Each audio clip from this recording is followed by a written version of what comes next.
बिस्मिल्लाहिर्रहमानिर्रहीम। अस्सलाम वालेकुम नाज़रीन, आप यूट्यूब चैनल देख रहे हैं। मैं इमरान खान हूँ। पाकिस्तान की सियासत में एक नया सिनेरियो डेवलप हो रहा है और वो ये है कि फजलुर रहमान साहब के दरवाजे पे सब लोग दोबारा पहुँच रहे हैं। इसकी वजह क्या है? देखें, फजलुर रहमान साहब के पास 8 सीटें हैं कौमी असम्बली की और 5 उनके पास सेनेटर्स हैं।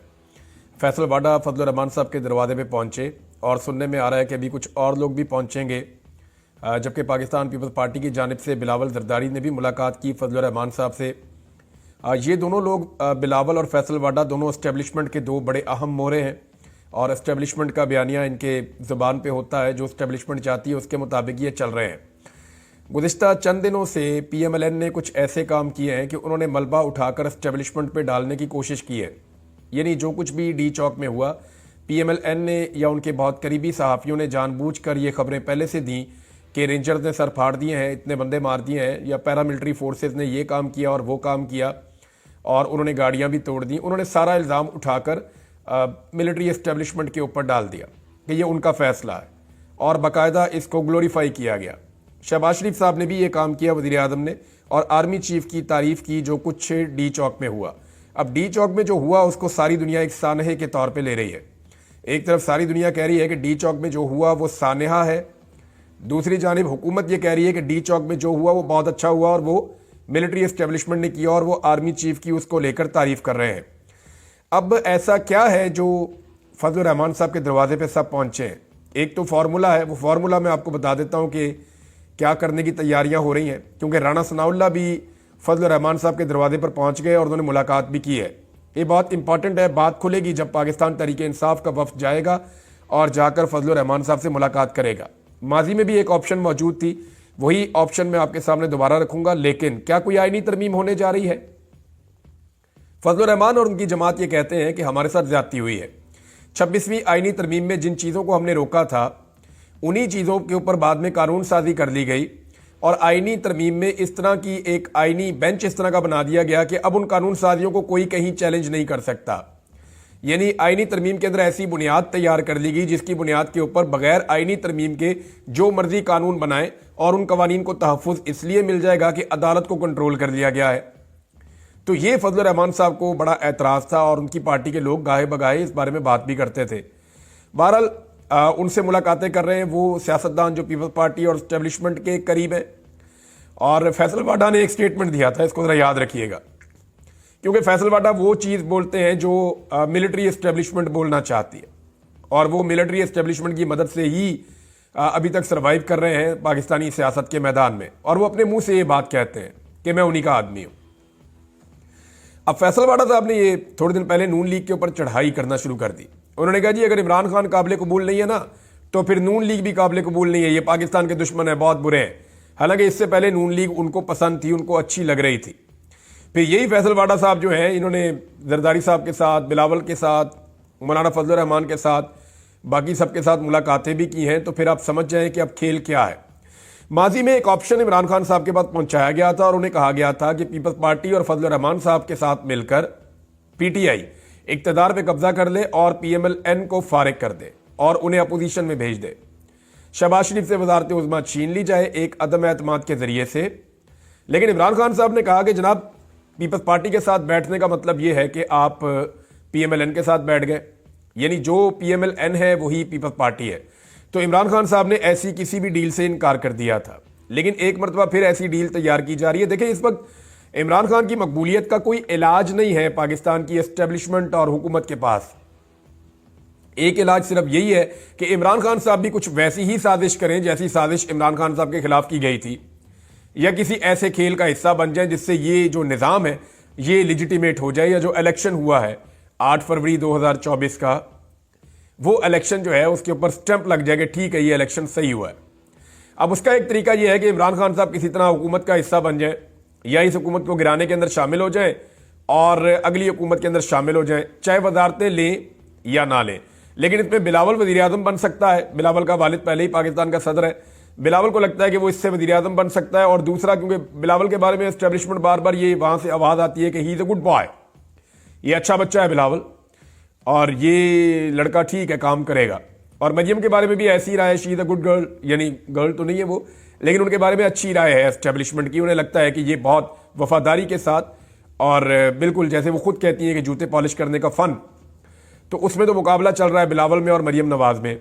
अब बिलावल को अगर वज़ीर आज़म बनना है और पीएमएलएन की सियासत को वापस खड़े होना है, देखें पीटीआई को अगर डैमेज करना है, इमरान खान को अगर डैमेज करना है, तो वो पीपल्स पार्टी नहीं कर सकती, फजलुर रहमान भी नहीं कर सकते।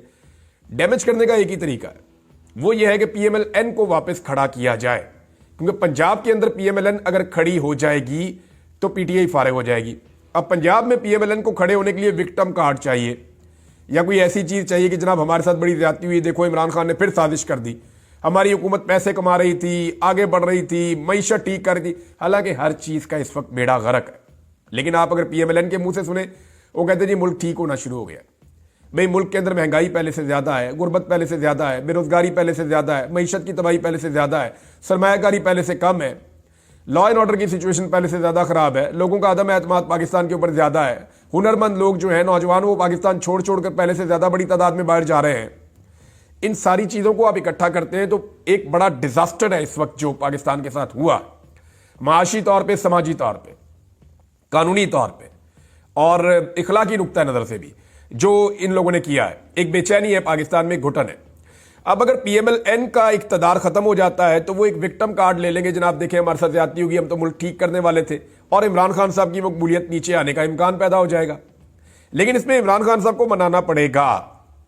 अब इसको कुछ लोग कह रहे हैं जी ये वो एक और कार्ड है इमरान खान का, तो ऐसी बात नहीं है। मुझे नहीं लगता इमरान खान साहब इस बारे में मानेंगे, लेकिन ये एक ऑप्शन है और इसके ऊपर काम किया जा रहा है।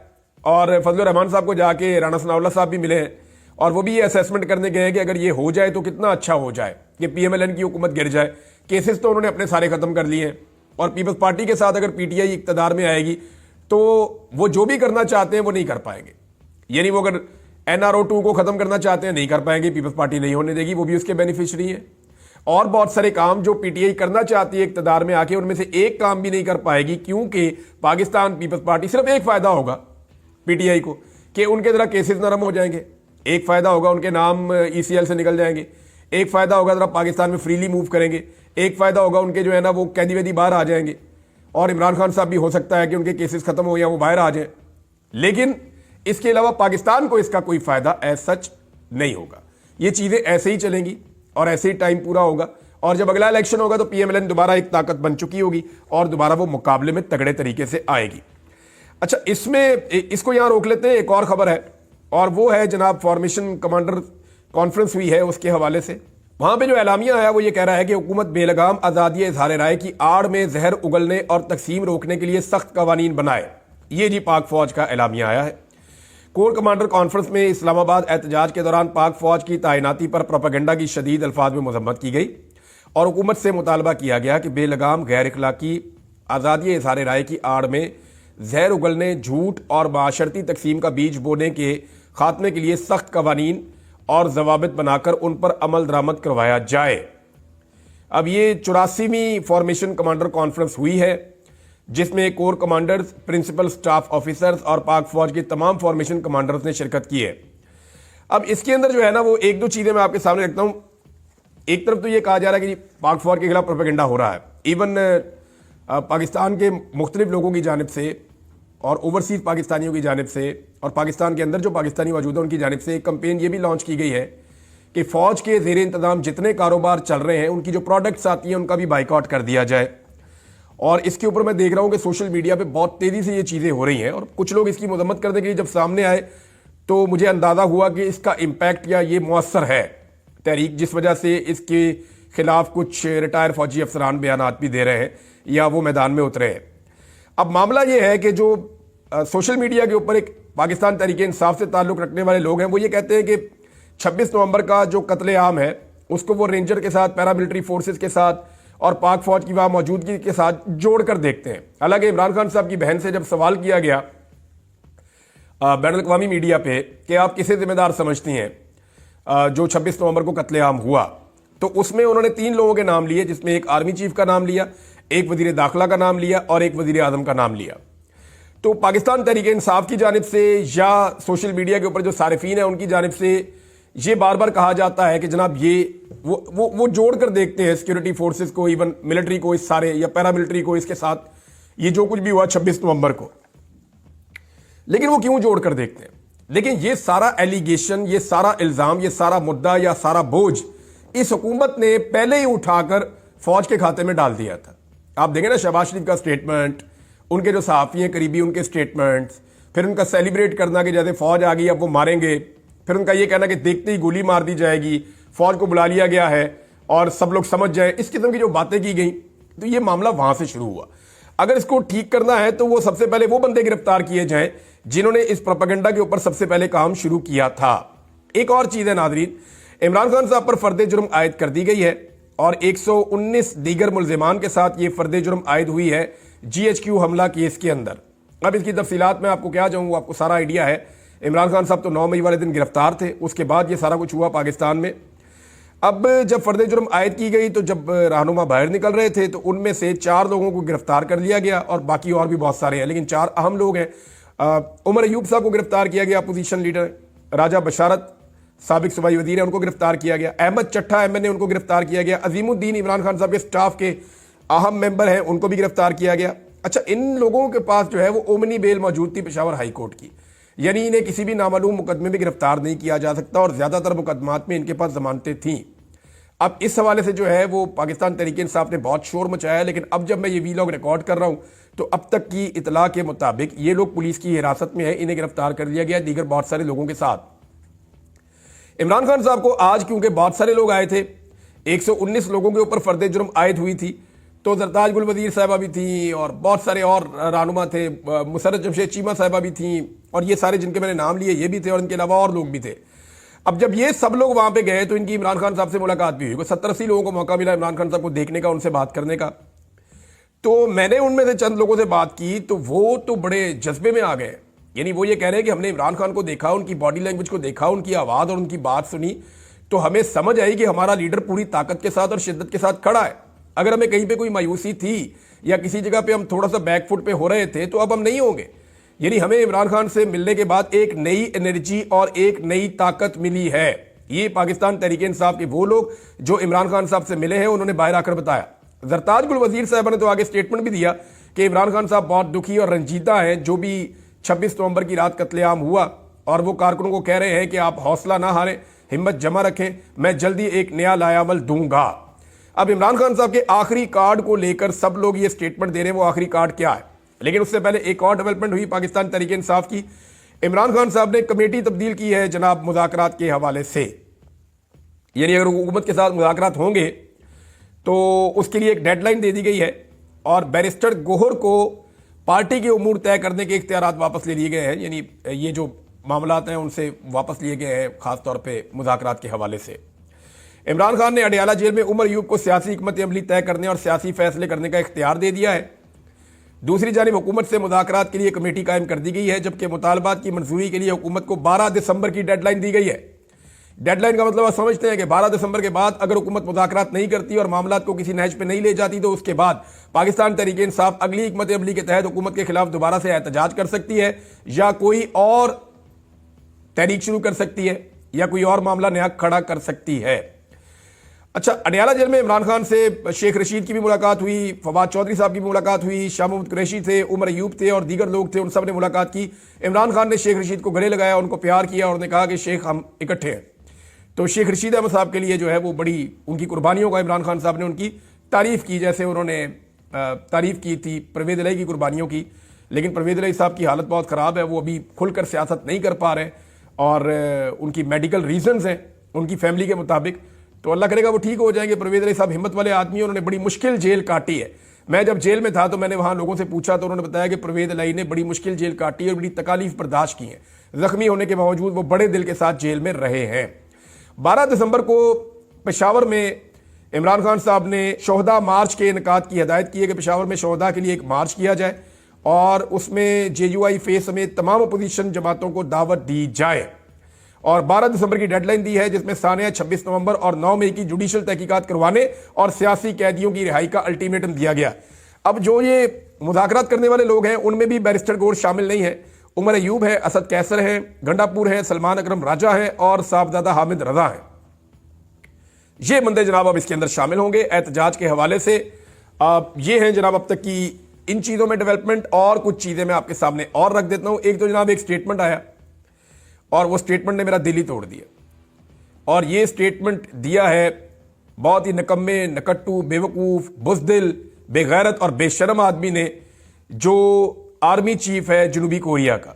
जनूबी कोरिया के आर्मी चीफ ने जो है वो नाक कटवा के रख दी है मिलिट्रीज की, और उसने ये कहा कि मुल्क में मार्शल लॉ की कोशिश के मामले पर जनूबी कोरिया के आर्मी चीफ ने इस्तीफा देने की पेशकश कर दी है। ये अली तलोनी साहब ने जो है वो इसको ट्वीट किया है। हम फौज के पेशा वराना कामों में माहिर हैं और हम मार्शल लॉ या फौजी हुकूमत में माहिर नहीं है। मुल्क नाजुक दौर से गुजर रहा है और ये बेशरम कह रहा है कि मैं इस्तीफा दे रहा हूं। कैसा बेगैरत आर्मी चीफ है। इसको चाहिए था अवाम को मारता, अवाम के ऊपर अटैक करता, आकर तकरीर करता, मार्शल लॉ लगाता, ये कहता मेरे अजीज हम वतनों, इन शरपसंदों को, इन दहशतगर्दों को हम कुचल कर रख देंगे, और चढ़ दौड़ता अपनी अवाम के ऊपर, उनको गोलियां मारता, 10, 20, 25 हजार बंदा जेलों में डालता, वहां पे जूते चलाता, अच्छी तरह लोगों को अगवा करता, अगवा बराए बयान करवाता, वहां पे जबरी गुमशुदगियां करवाता, पॉलिटिकल पार्टी से बंदों की जो है वो वाबस्तगियां खत्म करवाता। इतना आसान था, सीधा सीधा काम था। अपने मुल्क की खिदमत का जज्बा ही नहीं है इस बेशरम आदमी के अंदर। ये जो जनूबी कोरिया का आर्मी चीफ है, इसको शर्म आनी चाहिए, इसको सीखना चाहिए कि कैसे काम करते हैं। बहरहाल इस आदमी ने इस्तीफा देने की पेशकश कर दी है और मुझे लगता है कि शायद इसका इस्तीफा मंजूर भी हो जाएगा। इतने कमजोर आदमी को किसी भी मुल्क का आर्मी चीफ नहीं होना चाहिए। नाज़रीन, पश्तून भाइयों के हक के अंदर जो है वो खैबर पख्तूनख्वा के जो लोग हैं वहां पे इस्लामाबाद में जो उनके साथ जुल्म और ज्यादती की है पुलिस ने, यानी इंतहा कर दी है। जिसका चेहरा सफ़ेद है, जब दिखाई देता है कि ये पश्तून है, इसका चेहरा वैसा है, इसका पहनावा वैसा है, ये चलता पश्तूनों की तरह है। पठान तो फिर पहचाना जाता है ना, पता चलता है उसका। पठान पैदल चलता हुआ जा रहा हो, आप पीछे से देख के पहचानते हैं कि पठान है। दूर से चलता हुआ आ रहा हो, आपको पता चलता है पठान है। उसकी एक अलग चाल है, एक अलग ढाल है, एक अलग पहनावा है, एक अलग अंदाज है उसका। फिर पठान दिखते भी थोड़ा अलग है। तो हमारे जो पश्तून भाई हैं जो इस्लामाबाद में बेचारे नौकरियां कर रहे थे, काम कर रहे थे, वहाँ पे उनका आना जाना था कारोबार के लिए, बड़े बेनती लोग हैं, तो उन्हें पकड़ पकड़ के पुलिस ने वो जिल्लत और वो रुसवाई उनको दी है और इतना उनको परेशान किया है कि उसके बाद जो है वो सब लोग सरापा एहतजाज है। जमात इस्लामी ने भी अब इसके लिए आवाज़ उठाई है और वो कोई एक प्रेस कॉन्फ्रेंस भी कर रहे हैं आज के दिन के अंदर, गालिबन उन्होंने की भी है, और बाकी सारी पार्टियां भी आवाज़ उठा रही हैं। अभी वहाँ पे जो है वकला ने इस्लामाबाद में एक मार्च किया है पश्तून भाइयों के हक में, तो उनका बहुत शुक्रिया, हम उनके शुक्रगुजार हैं। अब पूरा पाकिस्तान जो है वो एक है और पाकिस्तान के हर शहरी की वही इज्जत होनी चाहिए जो बाकियों की है। ऐसा नहीं हो सकता कि इस्लामाबाद आने वाले किसी एक खित्ते के लोग, इससे पहले वो बलूचिस्तान की हमारी बहनें बेटियां आई थीं, उनको ठंडे पानी के साथ तकलीफ दी गई, उन्हें टॉर्चर किया गया, उन्हें मारा गया, उनसे बिस्तर छीन लिए गए, उन्हें सर्द रातों में खुले आसमान तले रहने पर मजबूर किया गया। कितनी ज़्यादती थी। और जब उनके सामने एक और स्पॉन्सर्ड कैंप लगाया गया तो उस कैंप के अंदर किस तरह से फैसिलिटेट किया गया, बड़े बड़े हीटर्स लगाए गए, सबको फैसिलिटीज़ दी गई, लेकिन वहाँ बैठने वाला कोई नहीं था। तो ये ज़्यादती इस्लामाबाद के अंदर जब होती है छोटे सूबों के लोगों से, तो लोग उसको दिल के अंदर रखते हैं, उन्हें तकलीफ होती है इन चीज़ों से। आज़ाद कश्मीर की सूरत हाल में आपको नादरीन अगले वीलॉग में रिपोर्ट करूंगा, लेकिन मरियम नवाज ने फिर से एक अजीबोगरीब स्टेटमेंट दे दिया। हर थोड़े दिन बाद जब थोड़ा सा मामला लोग भूलने लगते हैं, कोई ना कोई बंगी मार के सारी अपनी पार्टी का, अपने खानदान का बेड़ा गर्क कर लेते हैं। अब स्टेटमेंट ये दे दिया कि दिल से पाकिस्तानी हूं, पाकिस्तानी ब्रांड इस्तेमाल करती हूं। लोगों ने दे तेड़े की तस्वीरें लगा लगा के जो मरियम नवाज ने इंपोर्टेड ब्रांड पहने, एनकें, जूते, बैग, कपड़े, कोट्स, मफलर्स और पता नहीं क्या कुछ, स्कार्फ, जो चीजें मरियम नवाज ने टका के ब्रांडेड पहनी है ना, उनकी कीमतों समेत लोगों ने लगा लगा सोशल मीडिया में तबाही फेर दी कि ये है जनाब आप दिल से पाकिस्तानी और ये वो पाकिस्तानी ब्रांड है जो आप इस्तेमाल करती हैं। दुनिया के महंगे तरीन बैग हैं, महंगे तरीन जूते हैं, महंगा तरीन मेकअप है, महंगी तरीन सर्जरियां हैं, फिर महंगी तरीन एनके हैं, महंगा तरीन जेवर है, हर चीज इंपोर्टेड इस्तेमाल करनी बाहर की, और कहना जी मैं दिल से पाकिस्तानी हूं, पाकिस्तानी ब्रांड इस्तेमाल करती हूं। ये उस बाप की बेटी है जिन्होंने सारी जिंदगी इंपोर्टेड टाइयां और 3 पीस पहन के गोरों के सामने हाथ बांध बांध के जो है वो जिंदगी गुजारी है। यानी ये ब्रांड पाकिस्तान तो फिर इमरान खान हुआ ना। अगर कोई वाहिद पाकिस्तान का ब्रांड है तो वो इमरान खान है। और भाई शलवार कमीज और वेस्टकट के अंदर जाता है सारी दुनिया के अंदर। जब से वजीर आजम बना शलवार कमीज पहन कर रहा, उसने पाकिस्तान का ब्रांड पहना, कप्तान चप्पल के नाम से उसकी चप्पल का नाम पड़ गया जो वो पहनता है। ही द ब्रांड पाकिस्तान, वो एक रियली एक ब्रांड है। पूरी दुनिया में जाता है, अपने कपड़े पहन के जाता है, उसको किसी किस्म का एहसास कमतरी है ही नहीं। नवाज शरीफ साहब जनाब अमेरिकन का कोई पिट्ठू या चपड़ासी भी मिलने आ जाता है ना, तो लाल रंग की टाई लगा के, कोट पहन के, खुशबू लगा के जाके उसके सामने खड़े हो जाते हैं कि मैं तो जनाब आप कंफर्टेबल हो जाए, मैं आप ही की तरह का आदमी हूं। शहबाज शरीफ भी एग्जैक्टली यही करते हैं। इमरान खान से प्रॉब्लम क्या था? ही वो तो ब्रांड, पाकिस्तानी ब्रांड, पाकिस्तानी कपड़े पहनता है, पाकिस्तानी जूता पहनता है और पाकिस्तान की बात करता है। अब तक के लिए इतने ही। अपना ख्याल रखिएगा, अपने चैनल का भी। अल्लाह हाफिज़।